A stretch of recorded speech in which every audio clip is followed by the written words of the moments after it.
願你對最親近嘅人都始終保持尊重同耐心，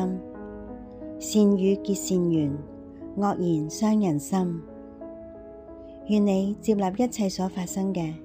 唔執着我要點樣，因為咁先至係真正嘅強大同自由。願你以善意行走世間，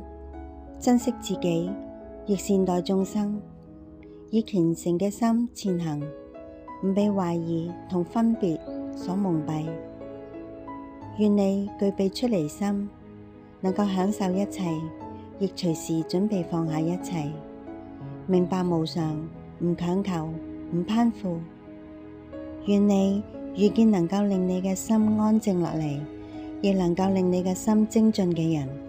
從此唔再劍拔弩張，而係安住其中，堅定咁走喺善道之上。